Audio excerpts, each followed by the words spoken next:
Good morning 11th class. बच्चे आज जो टॉपिक हम डिस्कस करेंगे वो है परफेक्टली इलास्टिक कोलिजन इन 2D।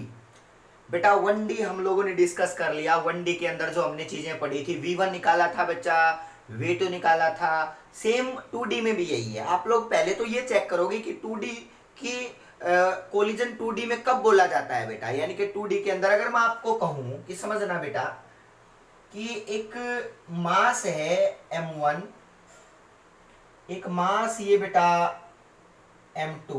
ध्यान से देखना बेटा, ये मास M1, ये M2, ये बेटा इधर जा रहा है इस डायरेक्शन में, समझना, U1 स्पीड से। और ये M1 है बेटा। ये M2 जो है ना, मान लिया जो मूव कर रहा है बेटा, मैं इसको रेस्ट पे बोल सकता हूं कि रेस्ट पे, थोड़ा सिंपल केस बन जाएगा, रेस्ट पे है। मैं आपसे पूछता हूं कि बताओ ये कोलिजन क्या होगा। ये कोलिजन 1D है या 2D है? तो आप कहोगे सर 2D है, क्योंकि आप लोगों को मैंने बताया था कि लाइन ऑफ इंपैक्ट ये ऐसे, तो ये बेटा इसके ऊपर कोलाइड तो ऐसे ही करेगा। देखो बेटा, देखो ये ऐसे, ये टच में आएगा, यहाँ पे ऐसे ही तो करेगा बेटा कोलाइड इसके साथ यहाँ, तो ये होगा line of collision. Line of collision देखो बेटा, लाइन ऑफ कोलिजन इंसिडेंट जो डायरेक्शन उसकी लाइन में है ही नहीं बेटा, तो इसका मतलब ये कौन सा कोलिजन है बताओ? 2D है। तो इसका मतलब देखो बेटा 2D मैंने आप लोगों को एग्जांपल्स देके बताए थे कि 1D कब होता है? जब लाइन ऑफ कोलिजन की डायरेक्शन में इंसिडेंट पार्टिकल की, इंसिडेंट बॉडी की डायरेक्शन हो। देखो जा इधर रही है, लाइन ऑफ कॉन्टेक्ट ऐसे आ रहा है बेटा, तो इसका मतलब ये क्या है? 2D कोलिजन है बेटा। तो अब 2D में भी हम परफेक्टली इलास्टिक का केस डिस्कस करेंगे। तो चलो स्टार्ट करते हैं बेटा। मान लिया बेटा आफ्टर कोलिजन क्या हुआ, ये इसके साथ कोलाइड किया बेटा, ये कोलाइड करेगा तो हो सकता है ये कुछ एंगल पे नीचे आ जाए बेटा। लो मैं इसका डायग्राम बना रहा हूं। मान लिया बेटा हो सकता है ये M2 जो है ना बेटा, ये इधर आ जाए थोड़ा सा इस डायरेक्शन में, पॉसिबिलिटी है, क्योंकि कोलाइड कुछ एंगल पे किया है तो 2D बनेगा। तो 2D के अंदर M2 इधर आया बेटा, ये M1 कोलाइड किया, ये यहाँ पे जा सकता है बेटा। ये 2D पढ़ रहे हैं तो 2D बनाना पड़ेगा बेटा, ऊपर जा सकता है। देखना बेटा ये है M1 गया, समझना, ये M1 गया, ये M2 यहां आया, M1 यहां गया बेटा। मान लिया स्टार्टिंग में रेस्ट पे था, पॉसिबिलिटी है कि इसका मतलब U2 क्या था? 0। ध्यान से देखना बेटा, U2 तो 0 था। अब बात क्या आती है बेटा कि U2 0, अगर मान लिया M1 कोलाइड करने के बाद ऐसे चला गया, मान लिया वो एंगल जो एक्स एक्सिस के साथ एंगल चला गया वो θ1 बेटा, मान लिया θ1, और बेटा M2 इधर आ गया बेटा, कोलाइड करने के बाद ऐसे कोलाइड किया यहाँ पे, ये ऊपर चला गया और ये नीचे ऐसे आ गया बेटा, तो इसका मतलब ये एंगल θ2 लो बेटा।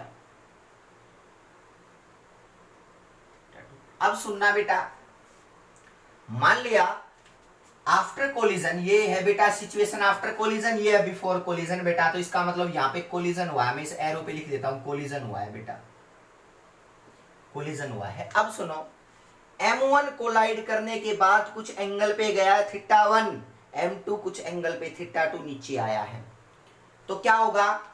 मान लिया ये कितने वेलोसिटी से गया है बेटा आफ्टर कोलिजन? मान लिया ये U1 से स्टार्टिंग में था, ये V1 से गया बेटा, V1, U1 नहीं V1 बेटा, आफ्टर कोलिजन है ना।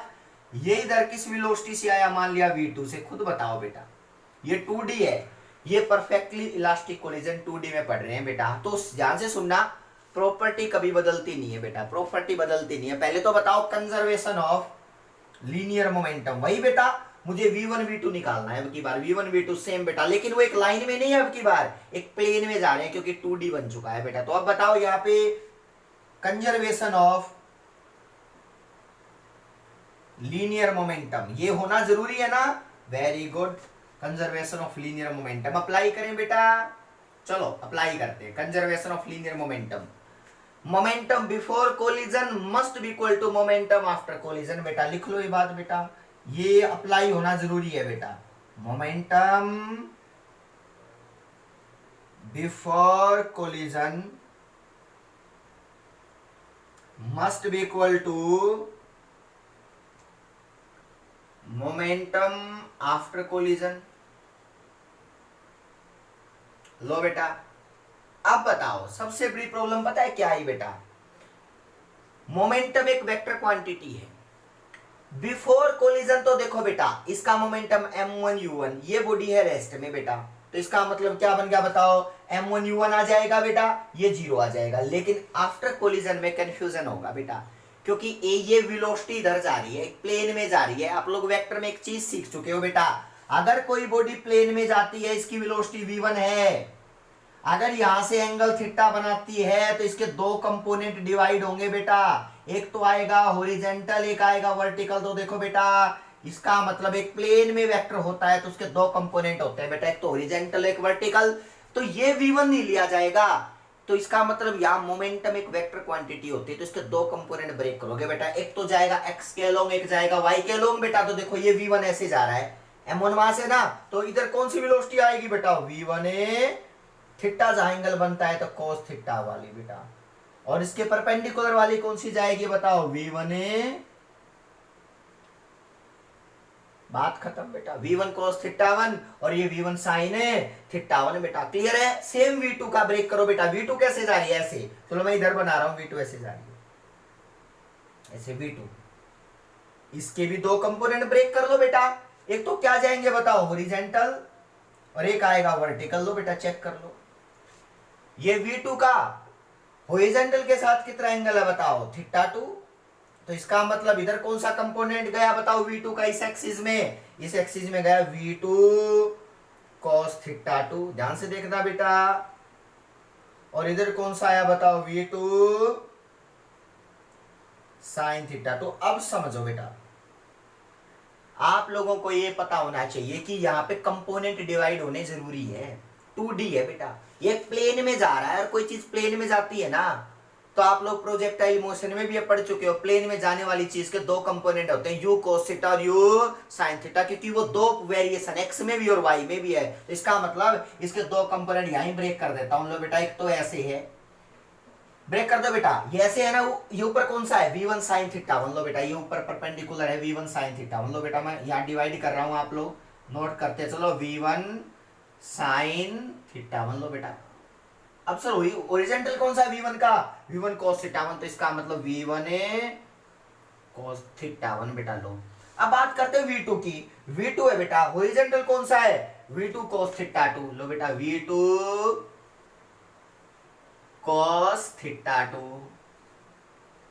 अब आगे बढ़ते हैं बेटा, यहाँ नीचे डाउनवर्ड कौन सा है इसका बताओ, यहाँ पे डाउनवर्ड कौन सा है बताओ, ये वाला, तो v2 का यह कंपोनेंट कौन सा है नीचे बताओ, v2 sin थीटा 2, v2, लो भाई ये बन गया मेरे पास। इसका मतलब क्यों सर, क्यों डिवाइड कर रहे हो आप, इसलिए डिवाइड कर रहा हूं क्योंकि एक प्लेन में वेलोसिटी है बेटा, और प्लेन में जब कोई चीज आती है तो उसके दो कंपोनेंट ब्रेक होते हैं ना, x की वैल्यू भी आती है और y की भी, तो इसका x में अलग कंपोनेंट होगा, y में अलग होगा बेटा। अब बात करते हैं सर मोमेंटम कंजर्वेशन बताओ हमें बेटा, मोमेंटम कंजर्वेशन क्या कहता है, मोमेंटम कंजर्वेशन कहता है कि मोमेंटम बिफोर कोलिजन, लेकिन यहां तो सर मोमेंटम दो एक्सिस में होने चाहिए, कंजर्वेशन दो एक्सिस में लगना चाहिए, एक तो y में भी वेलोसिटी आई है सर और x में भी आई है, तो इसका मोमेंटम कंजर्वेशन दो एक्सिस में लगाने पड़ेंगे, बिल्कुल सही है, या मोमेंटम दो एक्सिस में कंजर्वेशन लगेगा, मोमेंटम कंजर्वेशन x एक्सिस में और मोमेंटम कंजर्वेशन है y एक्सिस में। तो देखो बेटा पहले x एक्सिस में बैलेंस करते हैं, x एक्सिस का नोट करते चलो बेटा, momentum conservation in x axis बेटा क्या बनेगा, देखो बेटा इन x एक्सिस, ये बताओ यानी कि momentum before collision in x axis is equal to moment after collision in x axis बेटा, तो x एक्सिस इसके साथ अटैच कर देना, क्योंकि एक बार x का पढ़ रहे हैं फिर y का पढ़ेंगे बेटा, ये x एक्सिस है। तो देखो बेटा स्टार्टिंग में किधर जा रहा है मोमेंटम, इसके पास x भी तो जा रहा है, तो इसका मतलब इसके पास इनिशियल मोमेंटम बिफोर कोलिजन क्या है बताओ, m1u1।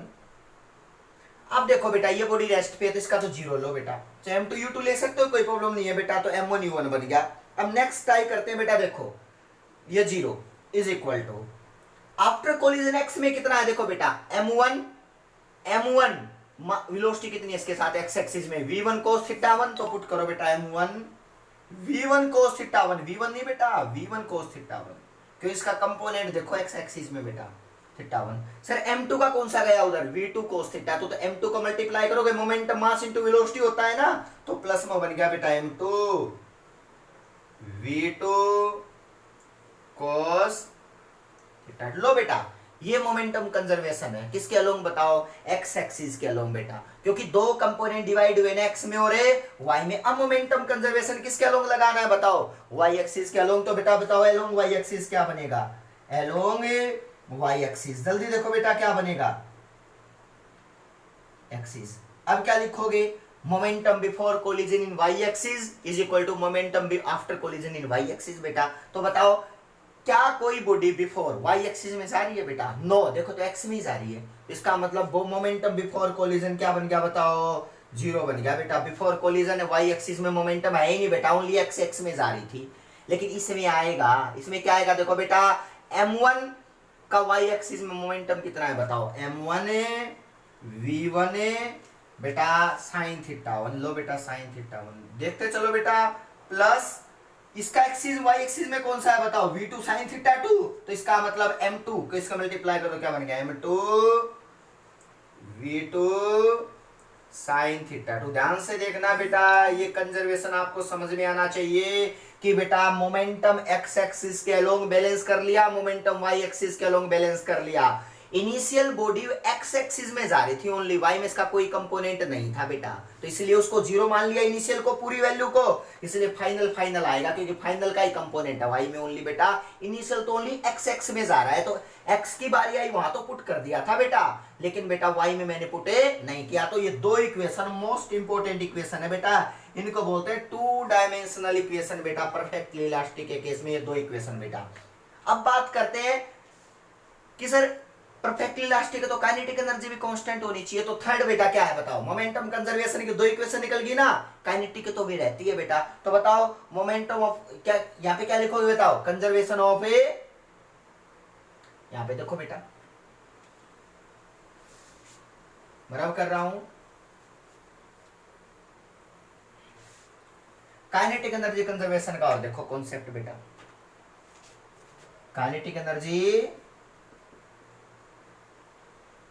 कंजर्वेशन क्या कहता है बताओ, kinetic energy before collision must be equal to kinetic energy after collision. लेकिन याद रखना काइनेटिक एनर्जी एक स्केलर क्वांटिटी है, कौन सी क्वांटिटी है, स्केलर, जिसकी डायरेक्शन के ऊपर मैटर नहीं करती।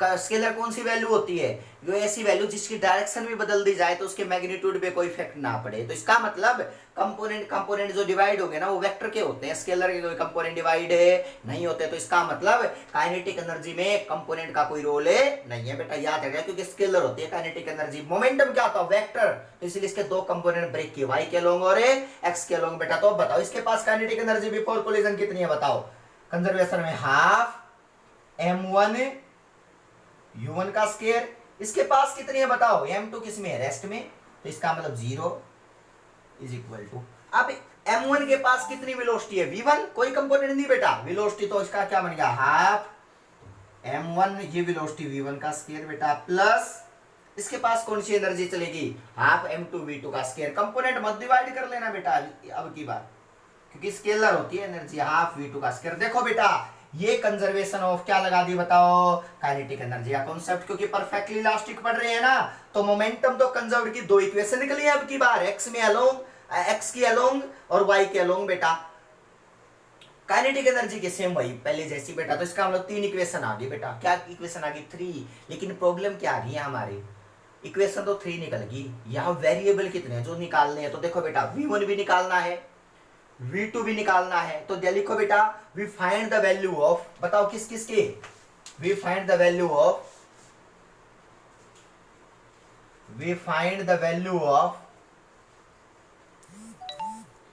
v1 v2, यही निकालना है मुझे। लेकिन अब की बार एक टर्म और निकालनी पड़ेगी, थीटा 1 और थीटा 2, मुझे नहीं पता कौन किस कहां जाएगा बेटा, theta 1 theta 2।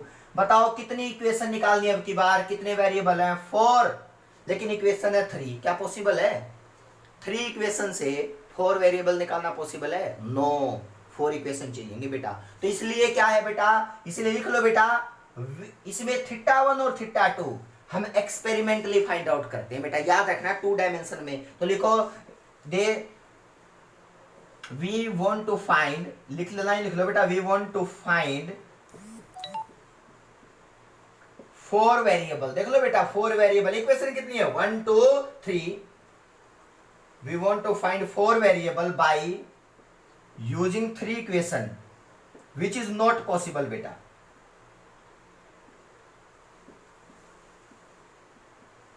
Which is not possible, ध्यान से देखना बेटा, not possible.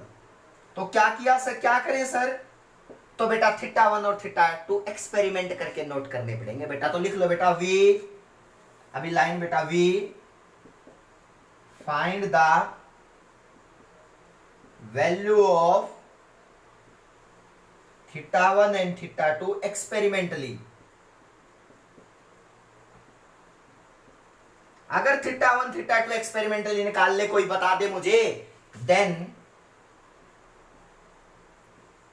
We find the, तब बता सकते हैं value of v1 and v2, तभी बताया जा सकता है बेटा, अदरवाइज बताना पॉसिबल नहीं है, बताना पॉसिबल नहीं है, याद रखना बेटा। θ1 θ2 बताइए। अब एक्सपेरिमेंट की बात आती है। एक्सपेरिमेंट क्या किया बेटा, उन्होंने किया, अगर एक्सपेरिमेंट किया गया, अगर परफेक्टली इलास्टिक कोलिजन है ना, तो पता है क्या मिला बेटा, we find by using experiment, experiment किया गया तो क्या पाया बेटा, वी फाइंड दैट बेटा θ1 और θ2 है ना, ये आपस में इन दोनों का एंगल मिला दो तो 90 डिग्री मिले बेटा experimentally for perfectly elastic collision के। लो बेटा ये मिल गई बात, मतलब θ1 और θ2 परफेक्टली इलास्टिक के केस में दोनों का सम 90 मिला, मतलब ये एंगल जो मिलेगा ये 90 मिला बेटा एक्सपेरिमेंटली, एक्सपेरिमेंट करके देखा। लेकिन कंडीशन क्या, परफेक्टली इलास्टिक के केस में। अब होगी सोल्व, θ1 θ2 90, एक इक्वेशन और बन गई, और एक इक्वेशन कितनी होगी अब की बार, 4, और 4 इक्वेशन यूज करके हम v1 v2 θ1 θ2 निकाल सकते हो ना, बिल्कुल इजी है। आपके उसका पार्ट नहीं है ये। अब सबसे हमारा पार्ट कौन सा है, ये एक्सपेरिमेंटली हुआ है तो ये कैसे आया, तो हम नेक्स्ट लेक्चर में यही डिस्कस करेंगे। सर परफेक्टली इलास्टिक कोलिजन में θ1 प्लस θ2 90 क्यों आया, ये आप बता, तो आप तो ये तो समझा रहे हो सारी चीजें, लेकिन आपने एक्सपेरिमेंट कहां से किया हमें तो नहीं पता। देखना बेटा कल बताऊंगा ये चीज कि θ1 प्लस θ2 इज इक्वल टू 90 क्यों आया था बेटा। और बस एक बार ये 90 पता चल गया ना, अब सारी अब इक्वेशन बन गई 4, एक तो काइनेटिक एनर्जी वाली, एक मोमेंट, दो मोमेंटम वाली, एक ये वाली बेटा एक्सपेरिमेंट से। तो इक्वेशन 4 ही वैल्यू निकालनी है, v1 v2 θ1 और θ2। 2D का कॉन्सेप्ट क्लियर बेटा, ये बात आपको याद रखनी है। ये नेक्स्ट लेक्चर में डिस्कस करेंगे कि एक्सपेरिमेंटली ये क्यों आया बेटा, याद रखना। Thank you so much.